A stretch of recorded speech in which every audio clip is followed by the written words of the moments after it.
Brown's got to do a better job with this team as well. On to the NFL playoffs now. Vikings taking on the Niners in San Francisco tomorrow. Kirk Cousins might be without Adam Thielen, who's questionable after needing stitches on his ankle. Nick, and the Vikings win without Thielen? No, absolutely not. I'm not saying they absolutely can't win this game, but if we find out on Saturday afternoon, evening, that Adam Thielen's not playing, they're cooked. They need to be full go to have a chance to beat the most rested, best record in the NFC, best team all year long in the NFC in San Francisco. Thielen was sensational in their upset win over the Saints. I understand that you want this to be a Dalvin Cook-centric offense, but your counterpunch has to be deep down the field to Thielen. Who knows what you're going to get from Stephon Diggs other than a few sideline tantrums, even if his team's winning. So, no, they've got to have Adam Thielen in this game. Yeah, and Diggs is dealing with a little bit of a sickness kind of thing going on. So, I mean, you do need to have that receiver tandem intact because you're going up against one of the best secondaries in the National Football League. So you don't want your offense to be one-dimensional and just Dalvin Cook and nothing else. You got to be able to counterpunch with play action. That's a big part of Gary Kubiak's offense. And so if you don't have Thielen out there, the guy that was responsible for 2 huge passing plays in that game against the New Orleans Saints, then I think that stifles the Minnesota Vikings offense to a degree.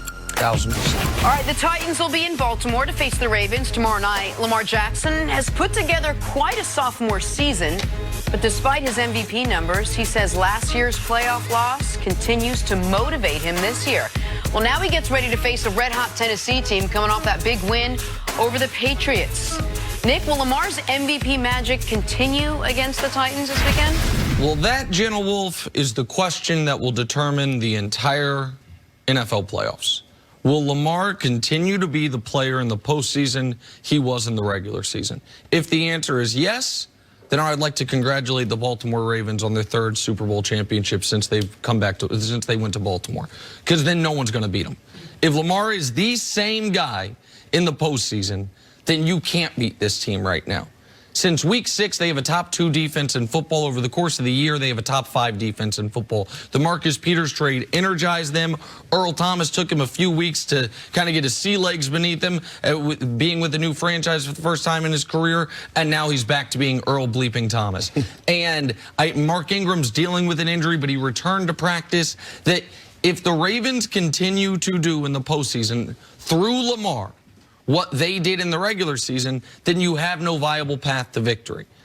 Now, what do I think will happen? I think Lamar will be good in the playoffs. I do not think he will be the MVP of the playoffs. I think that you will have a number of factors. One is his lack of playoff experience. Another is the ability for teams to drill down specifically. The Titans have known if we beat the Patriots, they knew they were playing Baltimore no matter what, because they're the 6th seed. It's the only round 2 game they could play. I guarantee you've had coaches on that staff since week 17 preparing for Baltimore, preparing to deal with this very unique offensive scheme, what Greg Roman's doing with Lamar. And I would imagine what they are going to do is say, we will tip our cap to you if your receivers beat us, but we are going to put all of our attention on the middle third of the field. We're going to put all our attention on your running game and on your tight ends. And if Willie Snead and Hollywood Brown have huge games, which simultaneously they haven't had huge games all year long, then we're going to lose. But the question will be, if that is what they give you, can Lamar make those throws consistently? We know he has the ability to. It's no longer a question, does he have the ability to throw the ball down the field? How effective will he be in the biggest game of his career this weekend, and then one even bigger if they win it the following weekend against Kansas City? Listen, we see this one the same way. I think the Tennessee Titans have to try to force Lamar Jackson to throw the ball down the field and outside of the numbers. I think that's the only way you have a fighting chance in this matchup. You talked about the Tennessee Titans knowing what's coming.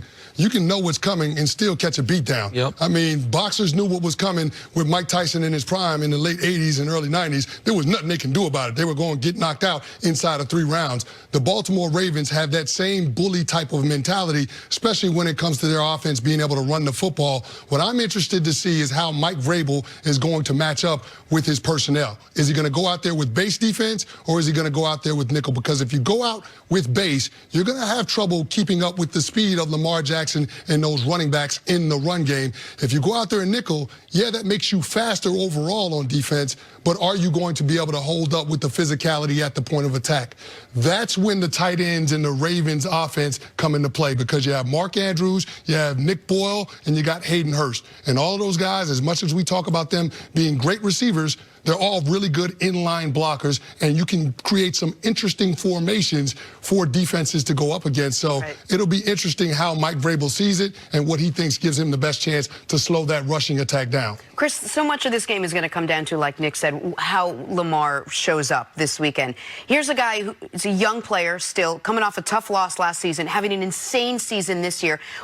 As a player, what's the week like for him? How do you quiet all that noise and prepare for arguably the biggest game of your entire career? Well, here's the thing. I think him having that experience in his rookie year is going to pay dividends now. Even though it was a negative experience? Even though it was a negative experience, because he actually got to feel it, the intensity, the overall speed of the game in the playoffs. It all ratchets up a notch because it's win or go home. So having that understanding and knowing what those emotions are going to feel like when you come out there, I think there's nothing that can prepare you for it unless you've actually been out there and you've done it. And so I think it's a tremendous advantage for the Ravens to have him have that experience in his rookie year, because now I just feel like the group around him is tailor-made to fit his skill set, and he's in a position now, because of the experience and because of the confidence that he's gained from his regular season performance, that you can go out there and get the best version of Lamar Jackson. And the other question is going to be about rust. Lamar's played 2 games since December 13th.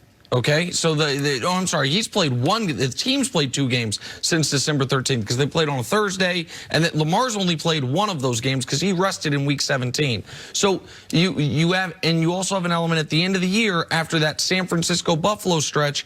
It was Jets, Cleveland, Pittsburgh. Then you rest everyone in week 17 against Pittsburgh. Then you have a bye. And so it's been a long time for Baltimore since they played a playoff-level team. Now, throughout the year, aside from Kansas City, they whooped every playoff-level team they played, and they beat every playoff-level team they played, with really only San Francisco giving them a real close game. They annihilated Houston. They annihilated New England.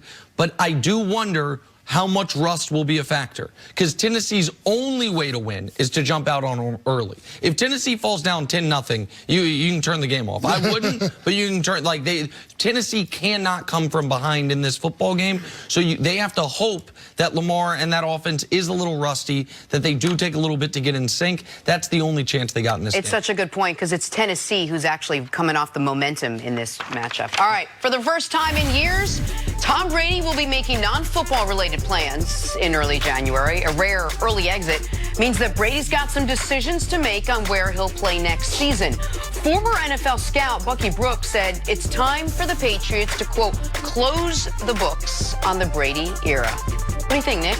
Is he right? Well, I mean, I think the time